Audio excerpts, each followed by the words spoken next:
શું શ્રદ્ધા કેન્સર જેવા અસાધ્ય રોગને મટાડી શકે?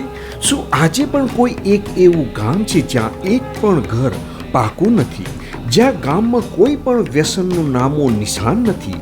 હા મિત્રો, આજે વિજ્ઞાન જ્યાં મૌન છે ત્યાં શ્રી દેવનારાયણ ભગવાનનો આ અદ્ભુત ચમત્કાર બોલે છે. નમસ્કાર મિત્રો, હું છું આપનો હોસ્ટ પ્રફુલ્લ કુમારસિંહ બલાદ અને આપ જોઈ રહ્યા છો તીર્થયાત્રા ગુજરાતી યુટ્યુબ ચેનલ, એક એવી ચેનલ જે તમને કરાવે છે ધર્મ, સંસ્કૃતિ અને ઇતિહાસનો ત્રિવેણી સંગમ સમી અનંત યાત્રાનો. દોસ્તો, આજે હું તમને એક એવી દિવ્ય ભૂમિ પર લઈ જવા આવ્યો છું જે અમદાવાદથી જયપુર રોડ ઉપર 500 કિલોમીટર દૂર આવેલ છે અને આજે આ તીર્થધામ વિશ્વ ફલક ઉપર કેન્સરના દર્દીઓ માટે આશાનું કિરણ બનીને ઉભરી છે. હું વાત કરી રહ્યો છું રાજસ્થાનના અજમેર જિલ્લામાં આવેલા પવિત્ર દેવમાળી તીર્થધામની, જે હવે બ્યાવર જિલ્લામાં આવી ગયેલ છે. બ્યાવરથી મસુદા જઈ ત્યાંથી તમે દેવમાળી જઈ શકો છો. મિત્રો, આ વિડીયો માત્ર એક યાત્રા નથી પણ એક જીવંત અનુભૂતિ છે.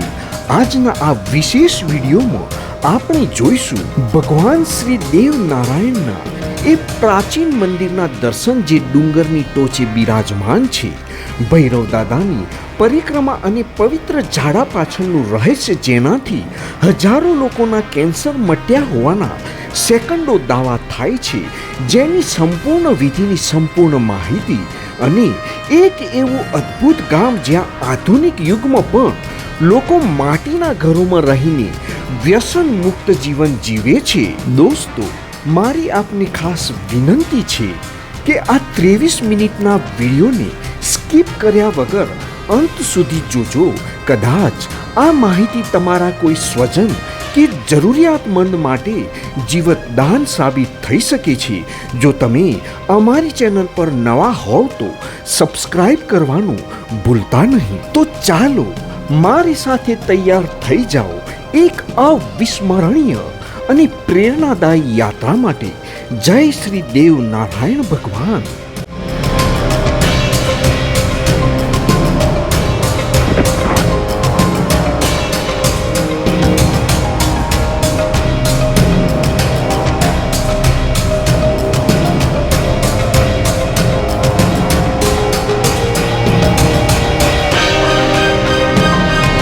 રાજસ્થાનના બ્યાવર જિલ્લાના દેવમાલી ગામને કેન્દ્ર સરકારે ભારતનું બેસ્ટ ટુરિસ્ટ વિલેજ જાહેર કર્યું છે. આ ગામ એની સમૃદ્ધ સંસ્કૃતિ, પરંપરા અને જીવનશૈલી માટે ખૂબ જ જાણીતું છે. 1875 એકરમાં ફેલાયેલા આ ગામમાં જેટલા પણ લોકો રહે છે તેમના ઘર છાણથી લીપેલા છે અને છત નળિયાથી ઢંકાયેલ છે. આ ગામના તમામ ઘર અને જમીનની માલિકી ભગવાન શ્રી દેવ નારાયણની છે.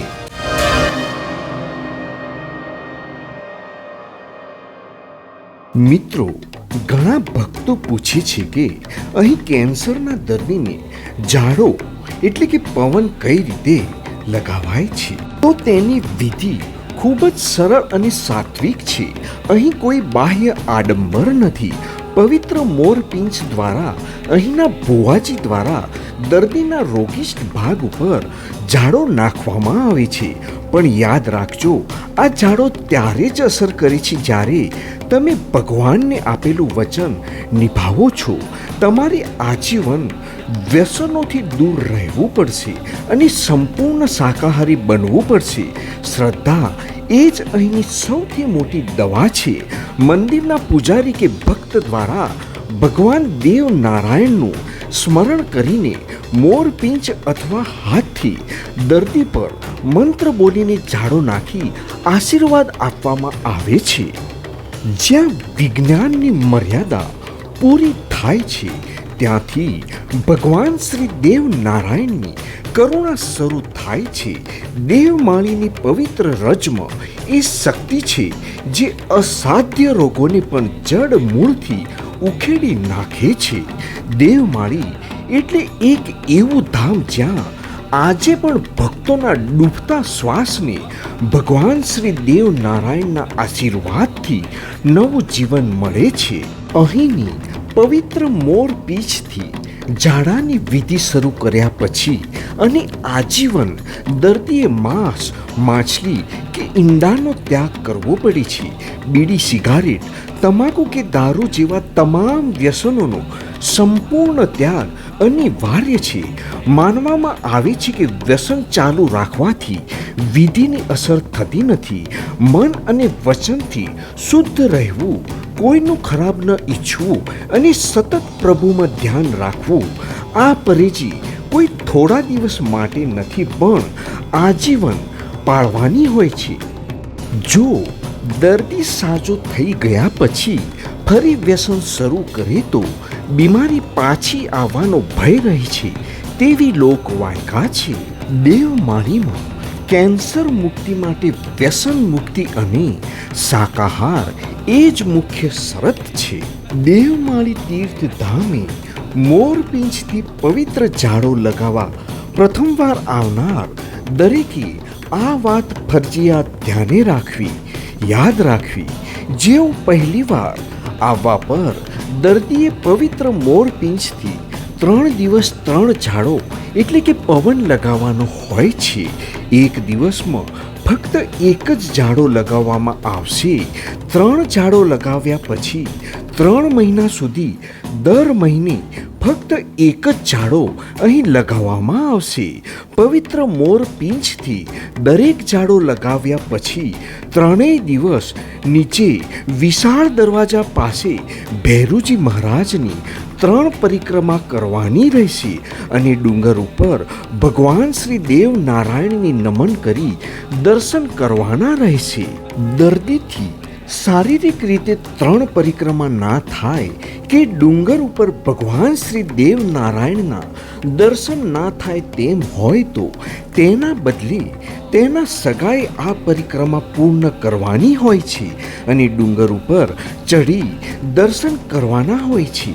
પવિત્ર મોરપીંછથી દરેક ઝાડો લગાવ્યા પછી કેન્સરના દર્દીએ તેલ, ચણાનો લોટ, ગોળ, વનસ્પતિ ઘી અને રસાયણ આધારિત વસ્તુઓનું સેવન સહેજ પણ ના કરવું જોઈએ. 6 મહિના સુધી આખા પરિવારમાં દારૂ અને નોનવેજ ખાવાની ટેવ ના કરવી જોઈએ. તો જ આ ઝાડો એટલે કે પવન તેનું કામ કરશે. તમે જે પણ ખાઓ તે શુદ્ધ ઘીમાં જ ખાઓ. અહીં પવિત્ર મોરપીંછથી ઝાડો લગાવવાનો સમય સવારે 7 થી સાંજે 6 વાગ્યા સુધીનો હોય છે. પવિત્ર મોરપીંછથી ઝાડો એટલે કે પવન ફક્ત કેન્સર અને ઝેર માટે જ લગાવવામાં આવે છે. ઝાડો લગાવ્યા બાદ તમે જ્યાં ઈચ્છો ત્યાં 3 દિવસ રહી શકો છો. દેવનારાયણ ભગવાનના અનન્ય સેવક ભૈરવ દાદાના સાનિધ્યમાં જે કોઈ શ્રદ્ધાથી શીશ ઝુકાવે છે તેના જીવનના તમામ સંકટો ડુંગરની હવા સાથે ઓગળી જાય છે. અહીંથી દરેક વ્યક્તિ દર્દી માટે અહીંની ભસ્મ સાથે લઈ જાય છે અને રોજે રોજ દર્દીના જે ભાગમાં કેન્સર હોય ત્યાં તેને શ્રદ્ધાથી તિલક સ્વરૂપે લગાવે છે. આ પ્રમાણે શ્રદ્ધા અને વિશ્વાસ રાખી અહીંના તીર્થધામે પવિત્ર પવન એટલે કે ઝાડો નખાવી સાથે સંપૂર્ણ વ્યસન મુક્તિ અને સંપૂર્ણ શાકાહાર રાખી દેવનારાયણ ભગવાનના દર્શન કરવાથી, ભક્તિ કરવાથી હજારો લોકોના કેન્સર જેવા અસાધ્ય રોગથી મુક્તિ મેળવ્યાના સેકન્ડો દાવા ભક્તો દ્વારા કરવામાં આવેલા છે. જેના કારણે દેવસ્થાન દેવમાળી વિશ્વભરમાં પ્રખ્યાત બની ગયેલ છે. આ એક એવું તીર્થધામ છે જ્યાં દરેક રાજ્યોમાંથી એમ્બ્યુલન્સમાં દર્દીઓ રોજે રોજ અહીં આવતા તમને જોવા મળશે. એ જ લોકોની અહીં દેવમાળી ધામના શ્રી દેવનારાયણ ભગવાનમાં ભક્તોની અતૂટ શ્રદ્ધા અને વિશ્વાસ દર્શાવે છે, જેના થકી અહીં લોકોની કેન્સર જેવી અસાધ્ય બીમારી દૂર થાય છે. દેવમાળીના ડુંગર ઉપર બિરાજમાન મુણાજી મહારાજ એટલે ભગવાન દેવનારાયણની ભક્તિનું ઉત્કૃષ્ટ ઉદાહરણ, જેમની શ્રદ્ધા અને તપસ્યાએ આ પર્વતની પવિત્રતાની નવી ઊંચાઈ આપી છે. માન્યતા છે કે ભગવાન દેવનારાયણના દર્શન કરતા પહેલા અથવા પછી મુણાજી મહારાજના ચરણોમાં વંદન કરવાથી જ યાત્રા પૂર્ણ થાય છે. અહીંની પવિત્ર પરિક્રમા અને મુણાજી મહારાજની કૃપાથી જ અસાધ્ય રોગોમાં દર્દીઓને રાહત મળવાના દાવા કરવામાં આવે છે. મુણાજી મહારાજ આ પવિત્ર ભૂમિના રક્ષક તરીકે ઓળખાય છે. જે કોઈ શ્રદ્ધાળુ સાચા મનથી ડુંગર ચડીને તેમના આશીર્વાદ લે છે, તેમના જીવનના કષ્ટો પર્વતને પેલી પાર ઉતરી જાય છે. આ ડુંગર સાક્ષી છે મુણાજી મહારાજની એક કઠિન સાધનાનો, જેમણે લોક કલ્યાણ માટે પોતાનું જીવન સમર્પિત કરી દીધું. આજે પણ તેમની દિવ્ય હાજરીનો અનુભવ અહીં આવતા દરેક ભક્તને થાય છે.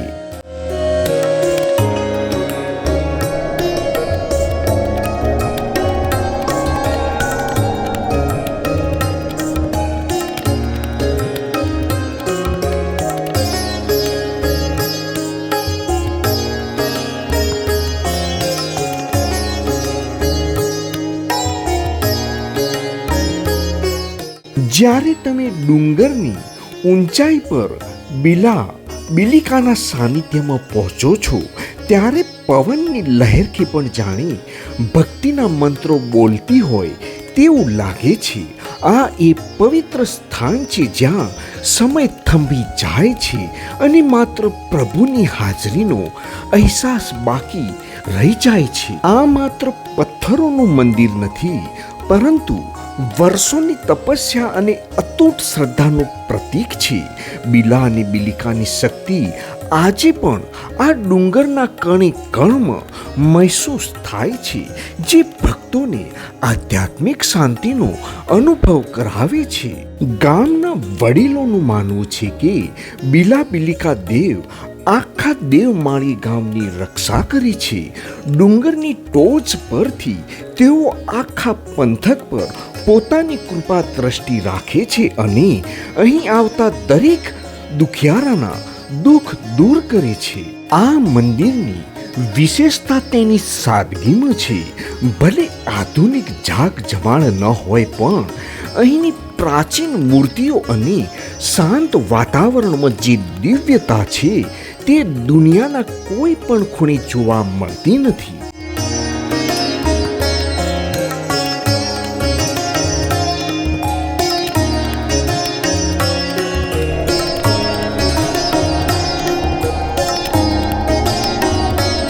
દર્શક મિત્રો, જરા આ ભીતોને નિહાળો. સમયની થાપટ છતાં આ પ્રાચીન ચિત્રો આજે પણ એટલા જ પ્રભાવશાળી લાગે છે. આ ચિત્રોમાં ભગવાન દેવનારાયણની આખી જીવનયાત્રા કંડારાયેલી છે. કહેવાય છે કે આ સ્થાન પર બેસીને જ્યારે કોઈ આ ચિત્રોને નિહાળે છે, ત્યારે તેને ભગવાનની દિવ્ય લીલાઓનો સાક્ષાત્કાર થાય છે. આ આપણો ભવ્ય સાંસ્કૃતિક વારસો છે, જેને સાચવવો એ આપણી ફરજ છે. આ એ જ પવિત્ર ધરા છે જ્યાં પ્રભુએ સ્વયં લીલાઓ કરી હતી. અહીંની હવાઓમાં પણ ભગવાન દેવ નારાયણના નામનો એવો પ્રભાવ છે કે મન પવિત્ર અને શરીર રોગમુક્ત બને છે. જ્યાં વિજ્ઞાનની હદ પૂરી થાય છે, ત્યાંથી ભગવાન શ્રી દેવ નારાયણની કરુણા શરૂ થાય છે. દેવમાળીની પવિત્ર રજમાં એ શક્તિ છે જે અસાધ્ય રોગોને પણ જડ મૂળથી ઉખેડી નાખે છે. મિત્રો, આખરે એક ક્ષણ આવી ગઈ છે. કપરા ચઢાણ અને સીધા પગથિયા ચઢ્યા પછી અત્યારે આપણે આવી ગયા છીએ દેવમાળી ડુંગરની સૌથી ઉચ્ચતમ ટોચ પર, સાક્ષાત ભગવાન શ્રી દેવ નારાયણના શિખરે. અને આ જુઓ, ભગવાન દેવનારાયણનું એ અત્યંત પ્રાચીન અને ચમત્કારિક મંદિર આ એ જ સ્થાન છે જ્યાં કલાકોની મુસાફરી કરીને હજારો કિલોમીટર દૂરથી કેન્સર જેવી બીમારીઓથી પીડાતા લોકો અહીં આવે છે. કહેવાય છે કે આ શિખર પર જે હવા વહે છે તેમાં જ પ્રભુના આશીર્વાદ ભરેલા છે. મિત્રો, અહીં પહોંચ્યા પછી શરીરનો બધો જ થાક ઉતરી ગયો છે. અહીં જે દિવ્યતા છે, જે પોઝિટિવ એનર્જી છે, તે શબ્દોમાં વર્ણવવી અશક્ય છે. આ પવિત્ર શિખર પરથી ભગવાન દેવનારાયણ આખા વિશ્વ પર પોતાની કૃપા દ્રષ્ટિ રાખે છે. ચાલો હવે આપણે અત્યંત નજીકથી પ્રભુના દર્શન કરીએ અને જાણીએ અહીંના શિખરનું આધ્યાત્મિક મહત્વ.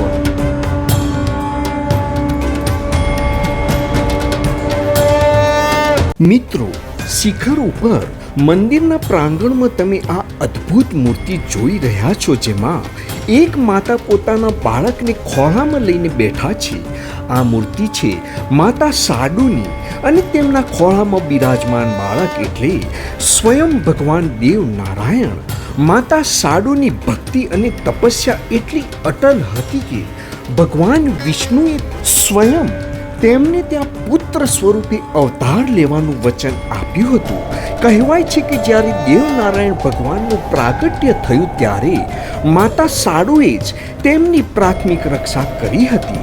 ભગવાન દેવનારાયણની તપોભૂમિ સમી આ શિખર એ સામાન્ય પર્વત નથી, પણ ભગવાન દેવનારાયણની સિદ્ધ તપોભૂમિ છે.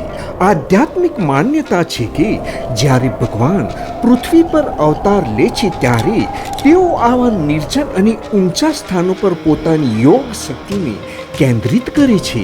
આ શિખર પર પ્રભુએ વર્ષો સુધી ધ્યાન અને તપસ્યા કરી હોવાથી અહીંની ઉર્જા અત્યંત શક્તિશાળી છે. કેન્સર જેવા રોગો મટવા પાછળનું આધ્યાત્મિક કારણ એવું માનવામાં આવે છે કે આ શિખર પર ભગવાનની સંકલ્પ શક્તિ કાર્યરત છે. જ્યારે દર્દી પૂરી શ્રદ્ધા સાથે કઠિન ચઢાણ ચઢે છે ત્યારે તેનો અહંકાર ઓગળે છે અને સમર્પણ જન્મે છે.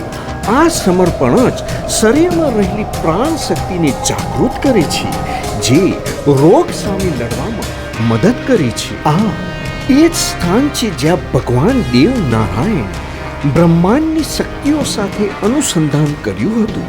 અહીં વહેતી હવા માત્ર ઓક્સિજન નથી, પણ એમાં પ્રભુના આશીર્વાદ ભર્યો છે. એટલે જ જ્યારે કોઈ બીમાર વ્યક્તિ અહીં આવે છે ત્યારે તેના શરીરમાં એક નવી ચેતનાનો સંચાર થાય છે. આ શિખર આપણને શીખવે છે કે જો તમારી શ્રદ્ધા અડગ હોય તો તમે ગમે તેટલા ઊંચા પર્વત કે મોટી બીમારીને પાર કરી શકો છો.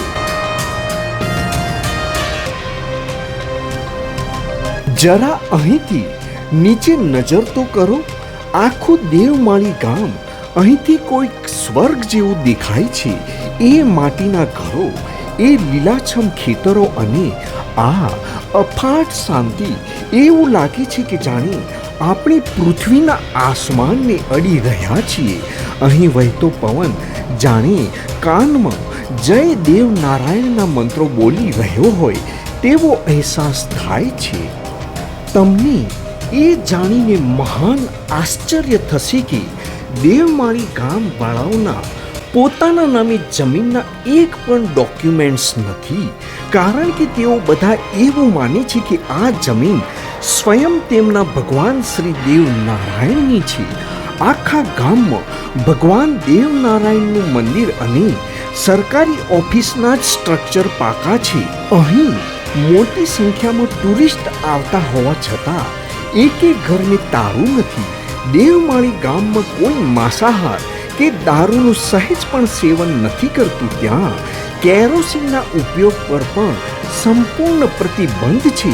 એવું કહેવાય છે કે ગામના લોકોએ વર્ષો પહેલા ભગવાન દેવનારાયણ સમક્ષ પ્રતિજ્ઞા લીધી હતી કે તેઓ ક્યારેય પાકા ઘર નહીં બનાવે, અને ત્યારથી આ પરંપરાનું પાલન કરવામાં આવે છે.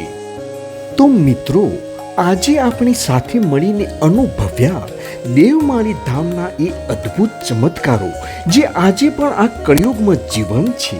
આપણે જોયું કે કેવી રીતે ભગવાન દેવ નારાયણની કૃપા અને ભૈરવ દાદાના આશીર્વાદ હજારો પીડાતા પરિવારોમાં ખુશીઓના રંગ ભરે છે. દેવમાળીની આ યાત્રા આપણને માત્ર દર્શન નથી કરાવતી પણ એક બહુ મોટો બોધ પાઠ આપે છે. આ ધામ આપણને સમજાવે છે કે જો જીવનમાં સાદગી હોય, વ્યસન મુક્તિ હોય અને અતૂટ શ્રદ્ધા હોય તો મોટામાં મોટી બીમારી કે મુશ્કેલી પણ હારી જાય છે. અહીં માટીના ઘરો એ વાતની સાક્ષી પૂરી છે કે સુખ સુવિધાઓમાં નહીં પણ સાત્વિક જીવન અને સંતોષમાં છે. મારી આપ સૌને એક જ વિનંતી છે, જો તમારી આસપાસ કોઈ એવું વ્યક્તિ હોય જે શારીરિક વ્યાધિ કે માનસિક તણાવથી પીડાતું હોય તો આ વિડીયો તેમના સુધી જરૂર પહોંચાડજો. કદાચ તમારા એક શેરથી કોઈ નિરાશ જીવનમાં આશાનું નવું કિરણ પ્રગટી શકે છે. આવતા વિડીયોમાં ફરી મળીશું ભારત વર્ષના આવા જ કોઈ પવિત્ર ધામના દર્શન કરવા માટે. ત્યાં સુધી ભગવાન દેવ નારાયણ આપ સૌનું કલ્યાણ કરે, આપ સૌ નિરોગી રહો તેવી પ્રાર્થના. ભૂલતા નહીં, આ છે તમારી અને આપણી ચેનલ તીર્થયાત્રા, જ્યાં ધર્મ, સંસ્કૃતિ અને ઇતિહાસનો સંગમ થાય છે. પવિત્ર દેવમાળી ધામમાં ઝાડો નાખનારા અને ભક્તોની અતૂટ આસ્થાના કેન્દ્ર સમાન એ પરમ પૂજ્ય વૃદ્ધ દાદાનું નામ શ્રી રાધાકૃષ્ણ ભગત છે. લોકો તેમને આદરપૂર્વક ભગતજી પણ સંબોધે છે. તેઓ ઘણા દાયકાઓથી આ પવિત્ર સ્થાન પર નિસ્વાર્થ ભાવે સેવા આપી રહ્યા છે. જેમની શુભેચ્છા મુલાકાત તીર્થયાત્રા ચેનલે લીધી, તેમના શુભ વચનો ભગવાન દેવનારાયણ ભગવાનનો કૃપા પ્રસાદ જ હતો.